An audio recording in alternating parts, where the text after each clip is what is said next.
নমস্কার, বাংলা জ্ঞান হাব চ্যানেলে আপনাদের সকলকে স্বাগত। ইরান আমেরিকা উত্তেজনা এই মুহূর্তে চরমতম লেভেলে কিন্তু পৌঁছে গেছে। আজ যেখানে ইসলামাবাদে আলোচনা হতে যাচ্ছে, শান্তির জন্য আলোচনা, আর সামনে ঠিক তখনই চলে আসলো একটা বড় মহাসংকট। আজকে যে রিপোর্ট এসেছে, এই রিপোর্টটা যদি আপনারা দেখেন, দেখার পর আপনারা নিজের চমকে যাবেন এবং অবাক হয়ে যাবেন। কারণ আমেরিকা মানুষও কখনো এরকম লেভেলে ভাবতে পারেনি। কারণ একদিকে যখন পরিস্থিতি তৈরি করা হয়েছে শান্তির জন্য, অন্যদিকে টেবিলে রাখা হচ্ছে মিসাইল। হয় শান্তির ডিল করো, নইলে মিসাইল রাখা আছে। তো এইটা কোন ধরনের আলোচনা? আজকের আলোচনা কি অন্য কোনো লেভেলে পৌঁছাবে, নাকি আজকের আলোচনা সম্পূর্ণ ব্যর্থ হবে? আমরা প্রত্যেকটা বিষয় আমি আপনাদের সামনে A to Z আলোচনা করব। এবং সাথে সাথে একদিকে যেমন ডোনাল্ড ট্রাম্প শান্তির জন্য আলোচনা করতে চাইছেন, অপরদিকে ডোনাল্ড ট্রাম্প আবার হুমকিও দিয়ে রাখছেন যে চুক্তি যদি না হয় আজকে, তাহলে ইরানের সমস্ত ব্রিজ ভেঙে দেওয়া হবে এবং গোটা ইরানকে ধূলিসাৎ করে দেওয়া হবে। আবার ডোনাল্ড ট্রাম্পে চলে আসলো বড় উক্তি। ভাবুন তো এরকম পরিস্থিতিতে বিষয়টা কতটা উত্তপ্ত হয়ে যায়। কারণ আজকের এই ভিডিওতে আমরা আলোচনা করার চেষ্টা করব যে অ্যাকচুয়ালি ইস্যুটা হচ্ছে কি। আজকে আলোচনা সাফল্য হবে, নাকি আবার যুদ্ধের ময়দানে ফিরে আসবে আমেরিকা এবং ইরান? ইরান কেন আলোচনা করতে রাজি নয়, বা আমেরিকা আলোচনার জন্য যাচ্ছে কিন্তু টেবিলে কেন মিসাইল রাখছে? এবং এই আলোচনা যদি ব্যর্থ হয়, তাহলে বিশ্বে কোন কোন দেশের ওপর মারাত্মক লেভেলে প্রভাব পড়তে পারে, আমরা সেই বিষয়টা কিন্তু আজকের এই ভিডিওতে আলোচনা করে নেব। দেখুন, প্রথম দফা আলোচনা কিন্তু ব্যর্থ হয়ে গেছে। আমেরিকা এবং ইরানে যে আলোচনা হয়েছিল পাকিস্তান ইসলামাবাদে, সেটা সম্পূর্ণ ব্যর্থ হয়ে গেছে। এবং তারপরই দ্বিতীয় দফা আলোচনা ডাকা হয়েছে, এবং দ্বিতীয় দফা আলোচনা করার জন্য আমেরিকা থেকে ভাইস প্রেসিডেন্ট জেডি ভেন্স তার পুরো টিম নিয়ে ইসলামাবাদের উদ্দেশ্যে রওনা হয়ে গেছে। কারণ প্রথম দফা আলোচনা সম্পূর্ণ ব্যর্থ হয়েছে, সেখান থেকে কোনো সিদ্ধান্ত বেরিয়ে আসেনি, যার জন্য দ্বিতীয় দফা আলোচনা। আর এই দ্বিতীয় দফা আলোচনাটা কিসের জন্য? এই দ্বিতীয় দফা আলোচনাটা হচ্ছে যাতে যুদ্ধ জায়গায় শান্তি নেমে আসে, যুদ্ধ বিরতি একটা নিশ্চিত ঠিকানা করা যেতে পারে, নতুন যুদ্ধ যাতে আটকানো যায় বা ঠেকানো যায়, এবং দ্রুত এই সমাধান বের করতে হবে এবং সমস্যাগুলোকে সাইডে রাখতে হবে। যেখানে দীর্ঘ 40 বছরে আলোচনা ঝামেলা অশান্তি, সেটা প্রথম দফাতে 21 ঘন্টায় মিটতে গেছিলো, কিন্তু সেই মিটিং সম্পূর্ণ ব্যর্থ হয়ে গেছে। তার জন্য আজকে দ্বিতীয় দফা আলোচনা। আর এখানেই প্রশ্ন করছে, আর এখানেই সবার একটাই প্রশ্ন, কি এই আলোচনা যদি ব্যর্থ হয়ে যায়, তাহলে যুদ্ধ কি আবার শুরু হয়ে যাবে? কারণ আলোচনার জন্য যখন ডোনাল্ড ট্রাম্প তার ভাইস প্রেসিডেন্টকে এবং জেডি ভেন্সকে পাঠিয়ে দিল, এবং জেডি ভেন্স পুরো টিম নিয়ে চলে গেল, তারপরেই ডোনাল্ড ট্রাম্পের বক্তব্য একবার দেখে নিন। কি বলছে? ট্রাম্প ক্লিয়ারভাবে জানিয়ে দিয়েছে যে US representative heading to Islamabad, US representative চলে গেছে ইসলামাবাদের উদ্দেশ্যে রওনা হয়ে গেছে। কিসের জন্য? যে সিজ ফায়ার করা হয়েছিল 14 দিনের, সে সিজ ফায়ার ডেট কিন্তু শেষ হয়ে আসছে।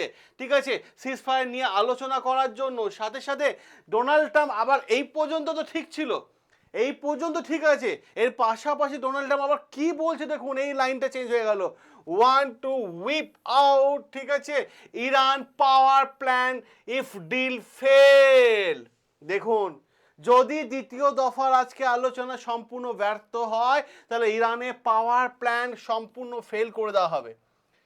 যদি ইরানে পাওয়ার প্ল্যান ফেল হয়ে যায়, বিদ্যুৎ সংযোগ বিচ্ছিন্ন হয়ে যায়, তাহলে গোটা ইরানে তো অন্ধকার নেমে আসবে। তাহলে একদিকে যখন আলোচনা, অপরদিকে কিন্তু যুদ্ধের জারিটা কিন্তু ডোনাল্ড ট্রাম্প জারি করে রেখে দিল। একদিকে আমেরিকা বলছে চলুন আমরা আলোচনা করি, অন্যদিকে ট্রাম্প বলছে চুক্তি না হলে ইরানের অবকাঠামো গুড়িয়ে দেওয়া হবে। আর এইটাই হয়ে গেল আমেরিকার ডুয়েল স্ট্র্যাটেজি। ডুয়েল স্ট্র্যাটেজি, কারণ এক হাতে আলোচনা আর অন্য হাতে হুমকি। আর এই বিষয়টাকে সহজ ভাষায় যদি বলা হয়ে থাকে, তাহলে বাইরে হাসি ভেতরের চাপ, এইটা হচ্ছে আসল ব্যাপার। এবার আমি আপনাদের আরেকটা কথা বলি যে বর্তমান সময় হচ্ছে এআই এর যুগ। যারা এআই শিখতে চাইছেন, আর্টিফিশিয়াল ইন্টেলিজেন্স শিখতে চাইছেন, সেখানে 50,000, 20,000, 30,000 টাকা দিয়ে শেখার দরকার নেই। জাস্ট আপনার যদি শেখার ইচ্ছে থাকে 299 টাকা নিয়ে নিন। এআই রেকর্ডেড ব্যাচ আমাদের রয়েছে, যেখানে ভারতবর্ষে বেস্ট টিচার আপনাদের সম্পূর্ণ বাংলা ভাষা শেখাবে। আর আমাদের এখান থেকে এআই শিখে বহু ছাত্রছাত্রী আজকে ভারতবর্ষে বিভিন্ন জায়গায় কিন্তু কাজ করছে। তো আপনারা যারা মাধ্যমিক পাস হয়ে আছেন বা গ্র্যাজুয়েশন পাস হয়ে আছেন বা উচ্চ পাস হয়ে আছেন বা এখনও বেকার জীবন লিড করছেন, আপনাদের বলবো এআই শিখুন। আজকে যদি এআই শিখতে না পারেন আপনি পিছিয়ে পড়বেন। এবং সাথে সাথে আরও একটা গুরুত্বপূর্ণ প্রশ্ন করি, বলে দিই যে এআই ব্যাচ নেবেন কি করে, রেকর্ডেড ব্যাচটা। এই ভিডিওর কমেন্ট বক্সে চলে যান, কমেন্ট বক্সে ব্যাচের লিঙ্ক দেওয়া আছে, ওই লিঙ্কে ক্লিক করে ব্যাচটা নিয়ে নিন। সেখানে জাস্ট 299 টাকায়, যেখানে 1 মাসের রিচার্জ করলে আপনি যেমন সারা মাস ফোনে কথা বলতে পারেন, সেরকম 299 একটা ব্যাচ নিলে সারা জীবন আপনি সুখে থাকবেন। এবার চিন্তা ভাবনা আপনার, আপনি সুখ চাইছেন না কি অন্ধকারে যেতে চাইছেন, নাকি অন্ধকার থেকে আলোয় আসতে চাইছেন, সিদ্ধান্ত আপনার। এবার আমি বলবো যে জীবন অনেক টাকা এদিক ওদিক নষ্ট করেছেন, জাস্ট এআই ব্যাচ নিয়ে নিন, এআই নিয়ে নিন, এআই শিখুন, যেখানে 5,000, 10,000, 20,000, 30,000 টাকা লাগে না। জাস্ট আমরা আপনাদের কথা চিন্তা করি, আমরা আপনাদের কথা চিন্তা করি, আমরা আপনাদের কথা ভাবি, তার জন্য কিন্তু 299 টাকা বেস্ট বেস্ট বেস্ট ফ্যাকাল্টি আছে। এবার দেখুন আলোচনা মেন কেন্দ্রবিন্দুতে আমরা কিন্তু এসে পৌঁছে গেছি। কি হয়েছে, ডোনাল্ড ট্রাম্প যখন একদিকে আলোচনার জন্য বসছে, অপরদিকে হুমকিও রাখছে যে ইরানে পাওয়ার প্ল্যান্ট এবং ব্রিজ হচ্ছে এই মুহূর্তে তাদের টার্গেট। এটা কোনো মানে শুধুমাত্র কোনো সামরিক হুমকি না, এই হুমকিটার মধ্যে, এই যে লাইনটার মধ্যে আপনারা দেখতে পাচ্ছেন না, অনেক বড় গভীর একটা বিষয় লুকিয়ে আছে। আর সেটাই আমরা খোঁজার চেষ্টা করব। যদি ইরানে পাওয়ার প্ল্যান্ট ধ্বংস হয়, তাহলে গোটা ইরান বিদ্যুৎ সংযোগ বিচ্ছিন্ন হয়ে যাবে, হসপিটাল বন্ধ হয়ে যাবে, কলকারখানা থেমে যাবে, যোগাযোগ বিচ্ছিন্ন হয়ে যাবে। আর যদি ব্রিজ ধ্বংস হয়, তাহলে মানুষ যাতায়াত করতে পারবে না, জিনিসপত্র একটা জায়গা থেকে আর একটা জায়গায় পৌঁছাতে পারবে না। আর যখনই পৌঁছাতে পারবে না, তখনই কিন্তু অর্থনীতি ভেঙে পড়বে। যুদ্ধ শুধু সীমান্তে নয়, যুদ্ধ হচ্ছে পুরো দেশের জীবন থামিয়ে দিতে পারে এমনই একটা গুরুত্বপূর্ণ জায়গা। কারণ যুদ্ধ হচ্ছে লাস্ট অপশন, লাস্ট অপশন। এবার প্রশ্ন হচ্ছে ইরান কেন এই আলোচনা বসতে চাইছে না? কারণ ইরানের তরফ থেকে স্পষ্ট বার্তা দেওয়া হয়েছে এবং ইরান বড় প্রশ্ন করেছে, যে ইরান পরিষ্কার জানিয়ে দিয়েছে যদি চাপ দাও তাহলে আলোচনায় আমরা বসবো না, যদি আমাদের চাপ দিয়ে দাও তাহলে আমরা আলোচনায় বসবো না। পরিষ্কারভাবে ইরানের বার্তা। এবং পরিষ্কারভাবে ইরান এটাও দাবি করেছে, অতিরিক্ত দাবি কি রয়েছে, আমেরিকা এছাড়া বেশ কিছু দাবি রেখেছে যে ইরান এই মুহূর্তে নিউক্লিয়ার প্রোগ্রাম বন্ধ করতে হবে, ইরানের কাছে যত ইউরেনিয়াম আছে সেগুলো সব আমেরিকাকে ফেরত দিতে হবে, ইরানকে মিসাইল তৈরি করাতে লিমিটেশন আনতে হবে, এবং আঞ্চলিক অঞ্চলগুলো যেমন মানে লেবানন বা ইয়েমেনের ওপর যে প্রভাব আছে ইরানে, সেই প্রভাব কমাতে হবে। তো ইরানের পরিষ্কার বার্তা এই 3-4টে পয়েন্ট শোনার পর ইরান বলছে যে তোমরা আলোচনায় আসছো না, তোমরা চাইছো ইরান আত্মসমর্পণ করুক আমেরিকার কাছে, সেটা ইরান করবে না, কারণ ইরানের পরিষ্কার বার্তা। আর এই হুমকির মধ্যে কিন্তু একটা বিশ্বাস শব্দটা লুকিয়ে আছে। দেখুন বিশ্বাস শব্দটা এমন একটা জিনিস না, যদি একবার কারো ওপর বিশ্বাস ভেঙে যায়, তার বিশ্বাস আসা কিন্তু খুব চাপের বিষয় হয়ে যায়। ছোটবেলায় দেখি বছর 10 আগেও পর্যন্ত আমি শুনেছিলাম, একটা ডায়লগ ছিল যে যখন একটা ছেলে আর একটা মেয়ে একে অপরকে ভালোবাসে, যখন তাদের মধ্যে ব্রেকআপ হয়ে যায়, তখন একটা ডায়লগ শোনা যায় যে আয়নার কাঁচ যদি ভেঙে যাওয়া যায় তাহলে সেটাকে আঠা দিয়ে জোড়া লাগানো যায়, কিন্তু তার মধ্যে দাগটাকে কখনো মেটানো যায় না, এরকম একটা শুনেছিলাম। এবার সেটাই মনে হচ্ছে যে বিশ্বাস যদি একবার ভেঙে যায়, সেখান থেকে বিশ্বাস তৈরি হওয়া, নতুন বিশ্বাস আসা, সেটা খুব কষ্টের ব্যাপার হয়ে যায়। কারণ ইরানের বক্তব্য, যে টেবিলে বন্দুক রাখা আছে সেখানে শান্তির আলোচনা হতে পারে কি করে, এটা ইরানের পরিষ্কার বার্তা। আর সমস্যাটা হচ্ছে হরমুজকে নিয়ে, কারণ স্টেট অফ হরমুজ এই মুহূর্তে তেল পথে একটা গুরুত্বপূর্ণ রাস্তা। আর এই পুরো ইরান আমেরিকা উত্তেজনায় সমস্যায় পড়েছে এবং মেন কেন্দ্রবিন্দু হয়ে গেছে এখন স্টেট অফ হরমুজ।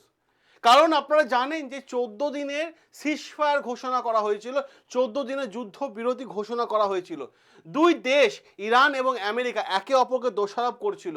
কখনো আমেরিকা বলছিল যে ইরান যুদ্ধ বিরতি ভেঙেছে, কখন আবার ইরান বলছিল যে আমেরিকা তারা মানে ইরানের ওপর চাপ সৃষ্টি করতে চাইছে, ফলে একে অপরকে কেউ আর বিশ্বাস করতে পারছে না। বিষয়টা এখানে হয়ে গেছে। আর এই বিশ্বাস না থাকার জন্য বর্তমানে সমস্যায় ভুগতে হচ্ছে আপনাকে, আমাকে, সবাই। কারণ বিশ্বের সমস্ত দেশকে সমস্যায় ভুগতে হচ্ছে, কারণ তেলের সমস্যা, তেলের সমস্যা। যেখানে দেখা যাচ্ছে যে কয়েকদিন আগে যখন পরিষ্কারভাবে বলা হয়েছিল যে ইরান স্ট্রেট অফ হরমুজ খুলে দিয়েছে, ঠিক আছে, আমেরিকা ব্লকেজ রাখবে না, তখন তেলের দাম কিন্তু কমে গেছিল। কিন্তু বর্তমানে যখন আবার হামলা শুরু হয়ে গেছিল, ঠিক তখনই কিন্তু তেলের দামটা আবার প্রতি ব্যারেল $90 করে হয়ে গেছে। যা কারণটা কি? কারণ জাহাজ চলাচল একটা ঝুঁকিপূর্ণ হয়ে গেছে। যখন কোনো জাহাজ স্ট্রেট অফ হরমুজ দিয়ে পেরোচ্ছে, আতঙ্ক নিয়ে পেরোচ্ছে। আগে যেমন বিন্দাস পেরিয়ে যেত, এখন আতঙ্ক নিয়ে পেরিয়ে যাচ্ছে। হয় আমেরিকা হামলা করবে, নাহলে ইরান হামলা করবে, এই আতঙ্ক।